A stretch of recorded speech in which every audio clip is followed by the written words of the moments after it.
Hello, hello, welcome to Mindset to Results. And today our guest is Alexandra Voica, and she is Vitality and Breath Work Coach. Hi, Alexandra. Hi, Elena. Thank you so much for having me here. You're welcome. Today we have such amazing topic, how the breath work helps to eliminate anxiety and stress. So tell us a little bit about you and what was your story, how you discovered how breath work helped you. I will tell my story back in 2018, where I was actually on paper diagnosed with Hashimoto disease. I don't know if you know what that is. It's actually an inflammatory condition. And the symptoms are actually weight gain, signs of depression, short and long term. And as well, it increase your anxiety, increase your fatigue, like literally basically change your life. Uh, and I've been struggling to keep it under control for some years, since 2018 clearly. And I would say that my biggest turnaround, it was last December, where it was a new symptom for me. And it was that fatigue where I could not even stand up from the couch. I was not depressed, I could speak, I could laugh, but I was so fatigued that I didn't wanted to actually put food on the table for my daughter. So you can understand how deep it was. So I remembered about the cold. Something came in my mind. I remember the cold, and as it was deep December and the start of January there, I took the decision to actually do breathing exercise in the cold outside, which was, let's say, from -2 degrees until -11. And I was just with bra and shorts. And I allowed myself to feel my body, and I allowed myself to breathe the way as my body asked me to do it. After 12 days, Elena, I had a different, I don't know, was an amazing overcome. Like everything what I felt before, it disappeared. I start to lose weight. I start to be full of life. Like after the exercise, I was like, oh my God, this is how life feels.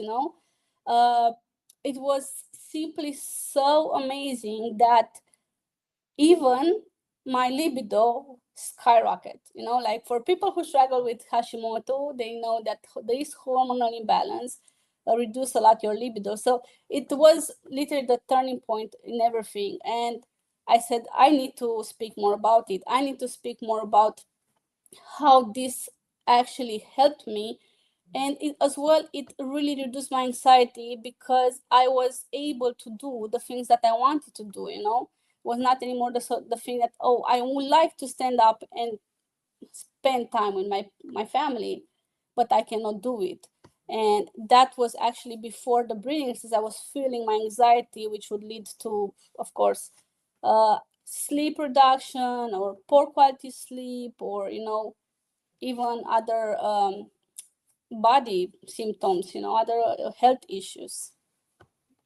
So, what exactly did you do? So, you were going outside in bikini in that cold, and what did you do? What was that breath work? You were Exactly. walking or you just were breathing? Can you So tell? um, cold is actually really painful, right? I lived in Romania. There was -20 degrees when I was a child, and when you would come back inside, the body was cold, was like in pain. So me going outside, it was difficult at the start because just connecting the mind and body to say, hey, let's go and breathe in these crucial conditions, the body didn't want it. So what I did was actually to create the connection first of all, because I think this is the thing, you need to create the connection. So when you say go, everything follows. And I did that, connecting with my own feelings. So I knew that if I don't do this, I might still be in that situation where I'm not going to be able to put food on the plate of my daughter. So I created a routine. I was taking my yoga mat and I was putting it in front of the door. And the moment that I would do that, my mind would know what it has to do and my body would follow. And I would go out just in a, like you said, almost a bikini, put my music and literally just connect to my heart and to my body. Also doing specific movements of the body so that you let the energy flow. And I realized that I have a blockage on my chest. So I was breathing deeper in the chest, trying to release everything what was here. And yeah, like I said, the results were fantastic. Yeah, exactly. It is interesting how you said that when you get in control, that your mind start telling your body what to do instead of body telling your mind what to do. Yes, and since you started getting your mind that power, and through this ritual which you created for yourself, it got that power, and this is how the healing helped happened.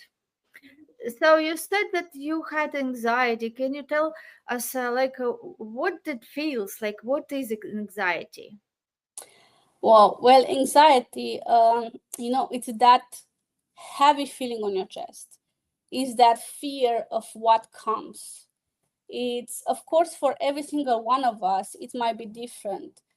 So it might have different symptoms, but generally, you get overwhelmed and you get the fear and the overthinking of what comes, right? Like, for example, you want to go out with friends, but you have the anxiety of meeting new people, and you heard that somebody invited somebody else that you don't know. And just that thought is going to start to create a discomfort within you, which would might actually make you will not want to go anymore. And it's like we are losing opportunities because of this. Mm-hmm. Yeah, so anxiety keeps you in that prison. Yes, like puts you in that prison where you keep yourself in that box and you just deny everything that you think that you might feel not well. Yes, it might be like that as well. Some other symptoms for different persons would be like sweaty hands, you know. Mm-hmm. It might be like it can also go to sleepless, like you cannot sleep, you cannot calm your mind down to get the rest you need.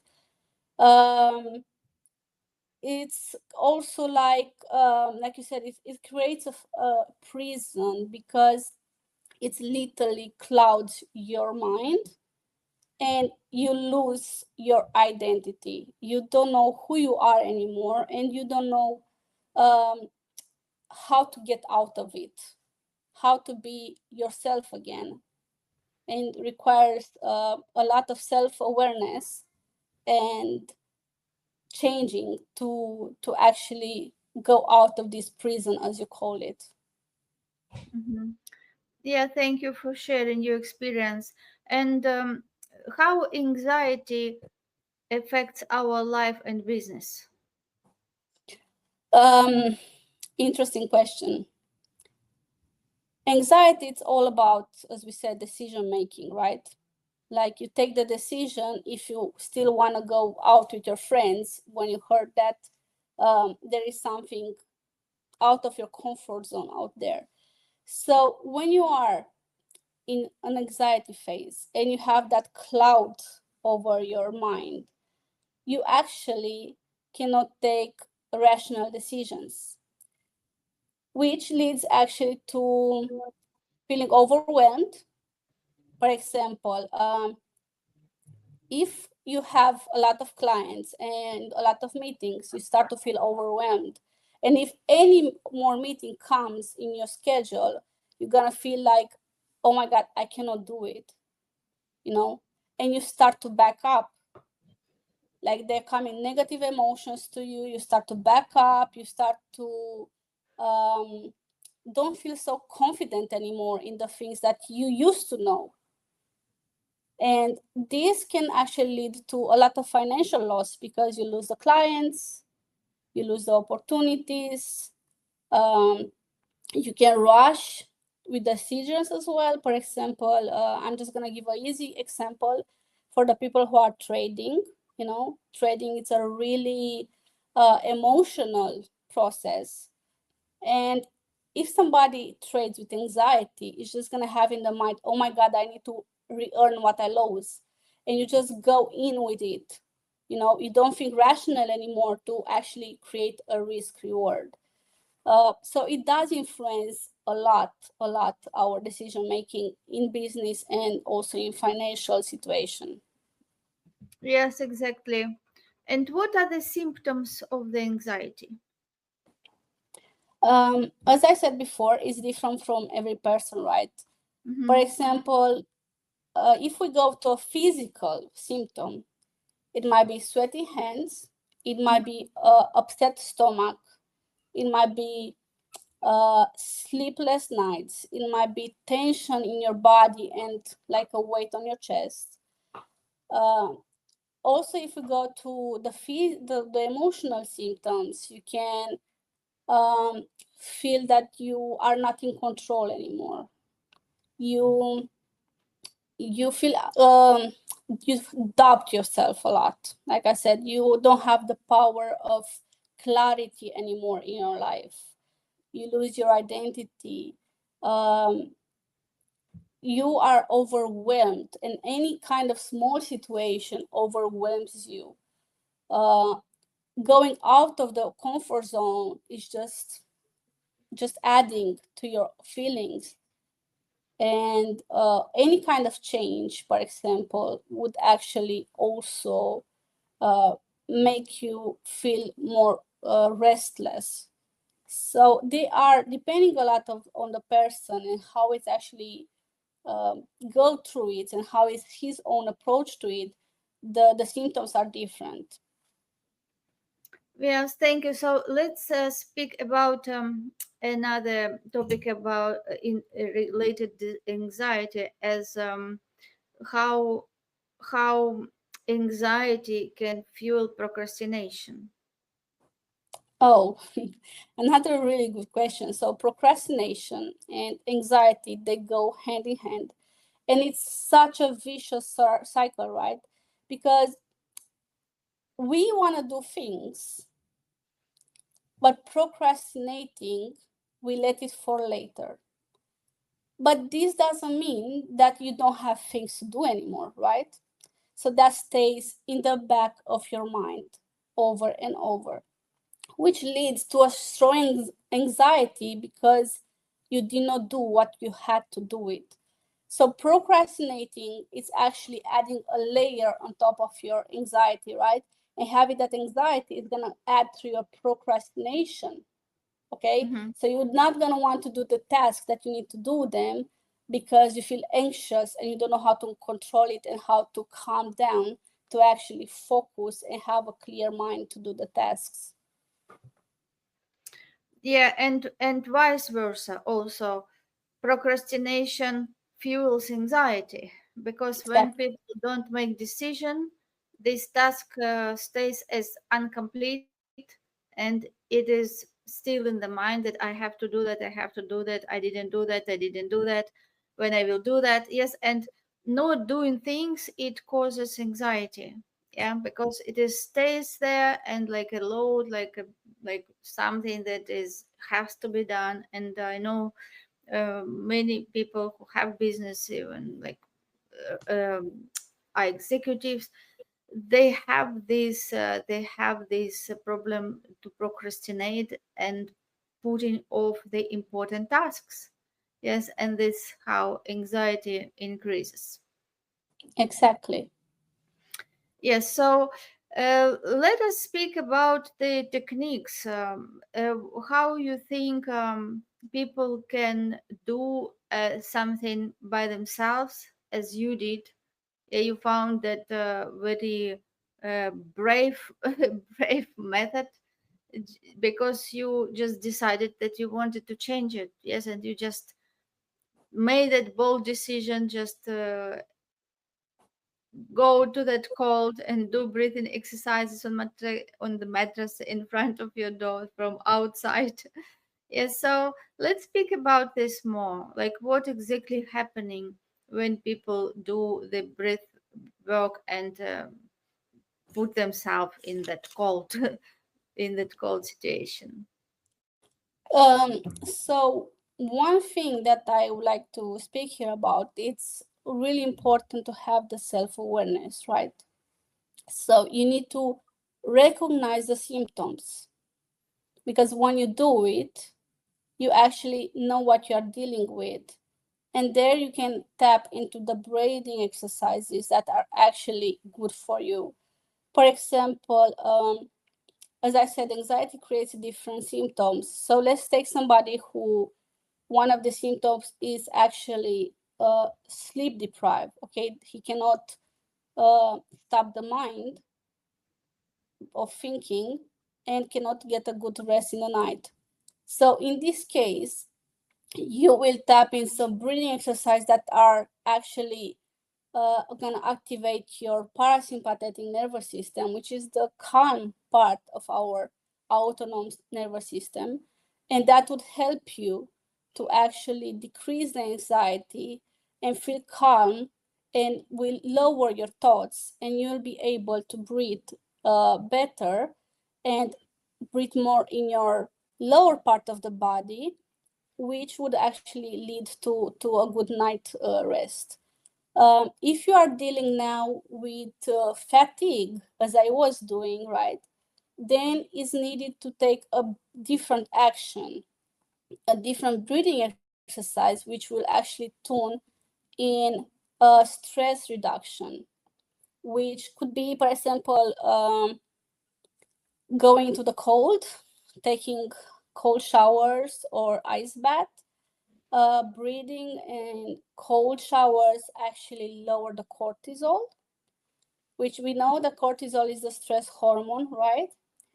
And that would actually decrease the inflammation in the body, which will decrease the fatigue, and you feel much more alive.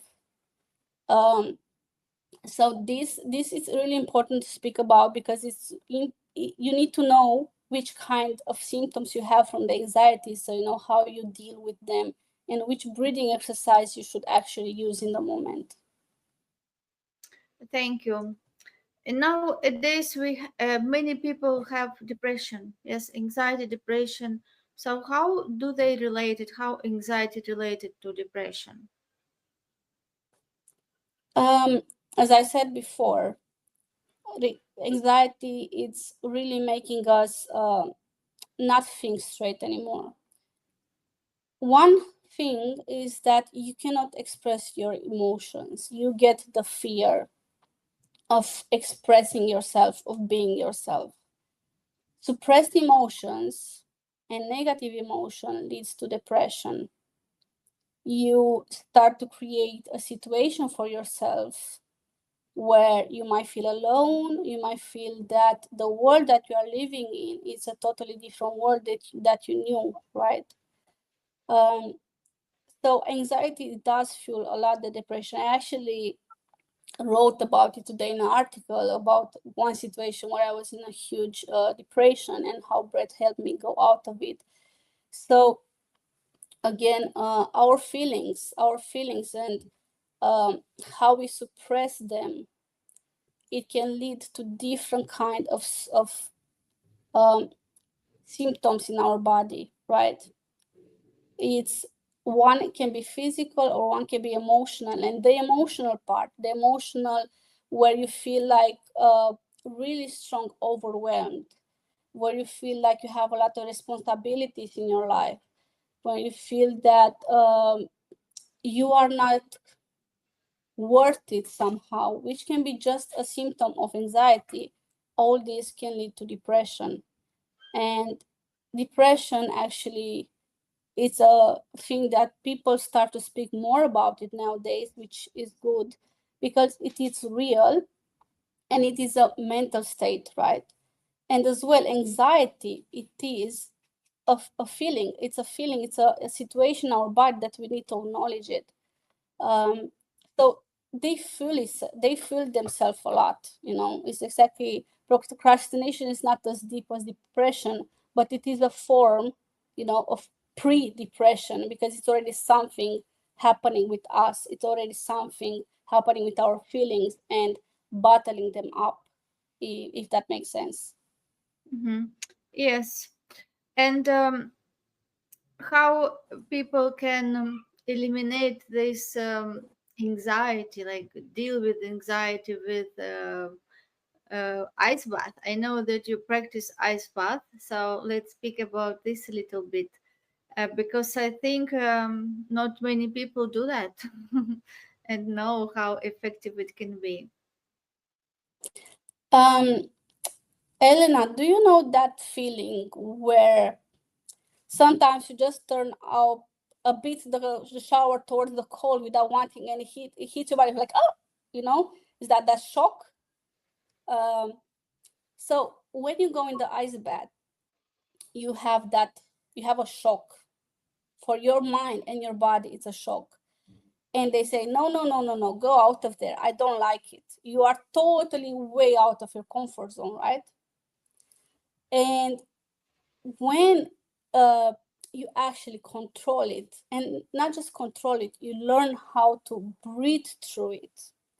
You learn how to breathe through this uncomfortable feeling of a cold, uncomfortable shock that you just receive to your body. Because when we have a shock, we just tighten up our muscles, right? It happens a lot that when we are under stress, we tighten our body, so we breathe even more vertical. So all these symptoms are actually really, how can I say that? They're improved by taking the ice bath, because there you are at a super extreme situation, and you need to learn how to breathe, how to calm yourself, how to relax, how to be present, and how to connect with yourself. And by doing that, actually release a lot of all the other symptoms which create anxiety, right? I might say this fast story of I had the workshop at home the last days, and I called somebody to my pictures of the workshop, and the lady didn't want to go in the ice. She was like, I was not prepared here to come in the ice bath. And I said, you should go inside. So she accepted. She went inside, and after 1 minute, she said, I want to come out. I cannot handle it. So she came out, and I asked her if she would like to try it again, because she already had passed that shock. So she said, just for 1 minute. I said, I promise you, just 1 minute. She went back in, and we did some breathing exercise, and she tapped into her emotions, and she started crying so much. Um, do you believe that she actually stayed more than me in the ice bath afterwards? She stayed The over lady, 10 minutes, wow. the lady, because she had surpassed that shock, and she tapped into her body awareness and understood that actually the cold is just an uncomfortable situation, like all the other stress situation we have in our life. So it helps a lot with mind control. It helps a lot with feelings, and as well has the scientific proved I lost the word, scientifically proved benefits, which, as I said, it helps reducing inflammatory condition, as in my case. It helps reduce cortisol. It helps recreating oxytocin in your body, which we all know is actually the hormone of happiness. So it has a lot of other benefits as well. Not speaking about the good skin, right? You know that when you put ice on your skin, it actually creates the blood to flow faster, which actually makes a better and more beautiful and healthier skin. Mm. How often do you take ice baths? I am doing it at least once a week. I once to two times a week. Instead, I do cold showers every single day. Every single day. I try to stay at least 5 minutes under a cold shower, depending on the the grids that are, for example, in Romania, the water was as cold as 11 degrees. And here I'm back in Germany and here is 19 degrees, so it's a huge difference. But yes, I think it's important to do the ice bath at least 1 time a week and every single day going under the cold shower. How a cold shower can help to get prepared for ice bath? Is there any technique for people who never did that and they want to try? So, is there any technique how they can get prepared for that ice bath? Yes, there is this actually, and I find it easier to actually go first in the cold shower and after going to your warm shower. Most of the people they do it the other way around, but I think for beginners it's better because you don't have that shock between hot and cold.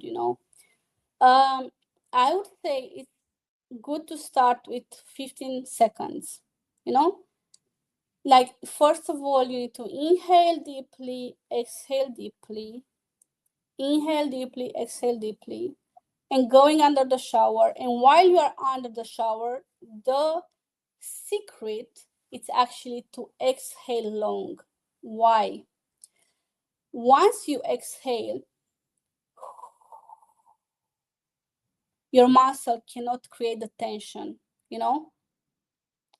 So there, you already focus on your exhaling, which connects you with your body, and your muscle cannot tense. So you don't have the shock anymore and you feel less the cold. So that would be a technique. And starting with 15 seconds and increasing every day until 1 minute or 3 minutes would be another way to do it.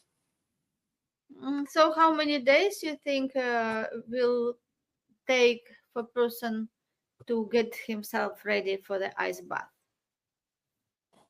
I can tell you if you want the story of my client who she literally disliked cold water as much as she didn't went into the rivers or sea in Japan with her sons because she didn't like that shock and that uncomfortable feeling. And I spoke with her and I teach her the breathing techniques and how she can do it. And in 20 days, I think there were 20 days in, she was already 5 minutes under the cold shower. And by 30 days, we did an ice bath. And in her first ever ice bath, doing it online, I was not even there in her house. She stayed 8 minutes and 10 seconds in the ice bath. So to answer your question, I think that 20 days, it's more than enough. Mm-hmm. Thank you. So, would you like to share any other techniques today that people can use to About pet? breathing. Yeah. Well, I normally work with three different kind of breathing, which is one is in the morning. We call it coffee breathing because you can drink it in the morning. Most of people drink coffee in the morning. The other one is water, which is exactly like water. You can drink it whenever you need it. And the third one is whiskey, which means it's for when you want to deeply relax. Yeah. Um, because we are here and we don't want to get too tired and relaxed, I think we should do water exercise that keeps us balanced. What do you think? Yes, would be good. Perfect. And another thing that I would like to say is that this exercise allows you to um, go back to yourself when you have some negative thoughts, right? So when you think that, oh my god, something it's in my mind that it should not be there, doing this exercise is actually can block those negative thoughts because you are reconnecting with you in the moment. So I think it's a really powerful tool. So I would like you to sit straight if you like. It's important for you to have a back straight so we don't suppress our diaphragm. And close your eyes. You can put one hand on your stomach and one hand on your heart just to feel the body. And I want you to inhale and exhale normally for 2-3 times, just feeling your natural rate of your breath. Focus where you are breathing in. Is it in your stomach? Is it on your chest? And I'm gonna count from 3 to 1. And when I reach at 1, I would like you to inhale at the count of 4. Okay? So 3, 2, 1. Inhale. 1, 2, 3, 4. And exhale. 4, 3, 2, 1. And I want you to stay here. And we're gonna repeat it one more time, but this time at a count of 7. So inhale. 1, 2, 3, 4, 5, 6, 7. And exhale through your mouth. 7, 6, 5, 4, 3, 2, 1. And we're gonna repeat one more time the count of 4 and inhale. 1, 2, 3, 4. And exhale. 4, 3, 2, 1. Take a moment to feel how your body is feeling. Do you feel a bit more calmer? Are your muscles more relaxed? Is your mind relaxed? And when you feel ready, you can open your eyes.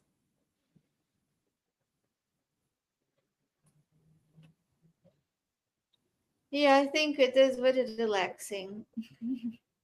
It is a relaxing and fast exercise which keeps us balanced. It's a balance exercise. That's why we are calling it water. Because if you are, for example, in the office and you need to continue working, but something stressed you in the moment, just by doing this simple exercise and fast exercise, it rebalanced you.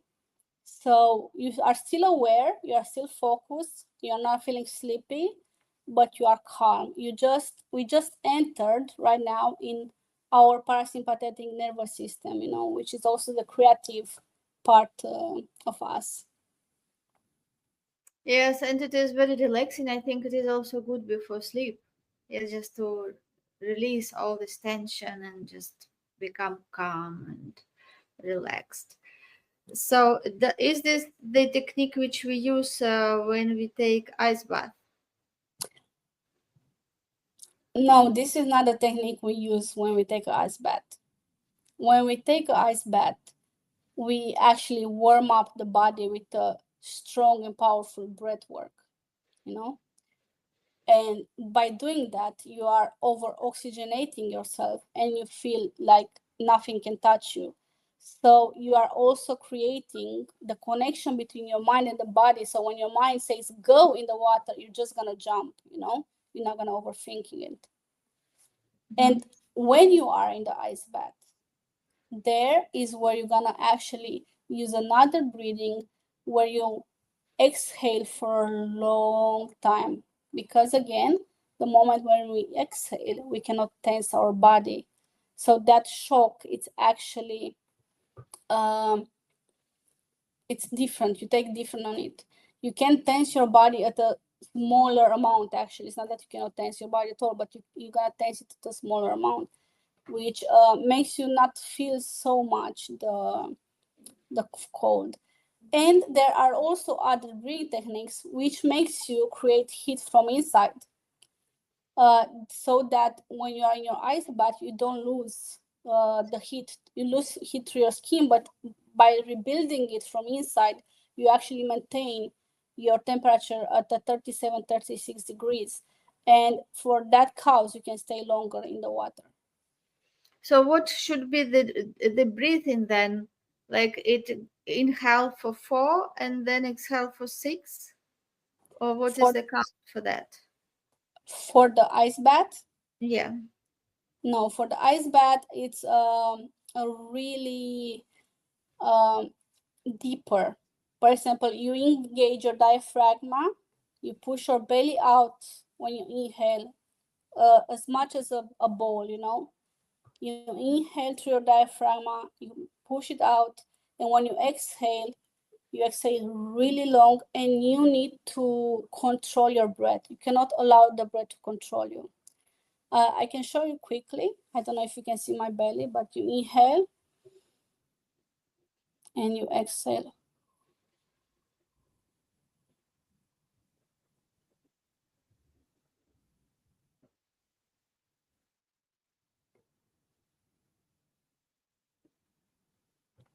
And if you can also stay in that peace that is creating, which this is another topic around it. But when you go to that peace, to that void, after you exhaled, you are actually tapping into your alkaline state, which is really good for decreasing inflammatory problems, and as well it's a state where bacteria cannot live, you know. This is another topic. We can speak another day about it and how it influences the actual physical health of our body. Yeah, thank you so much, Alexandra. It was really powerful. So, what would be one advice before we finish our episode? So, what will be the main advice that you would like to share with people who listen to us? Oh, the advice is 100% do your breathing, even if it's just for 1 2 minutes in the morning. Connect with your body, be aware of what you are feeling.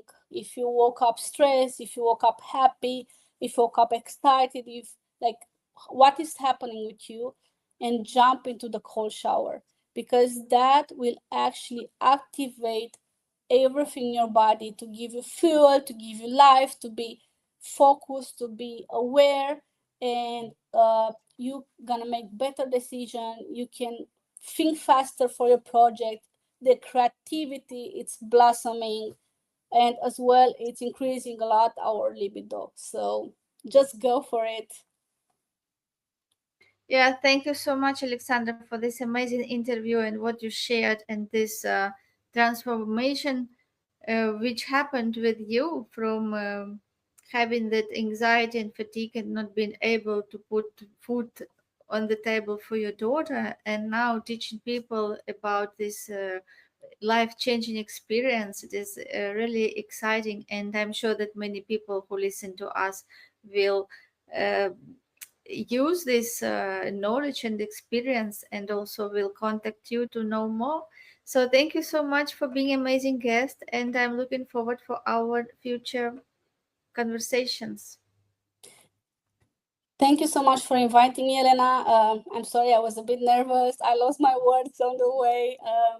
But it's amazing to be here, and I really hope that my story can impact or make people resonate a little bit. And when somebody needs me, I'm here. Just contact me at any time. That is amazing. Thank you so much.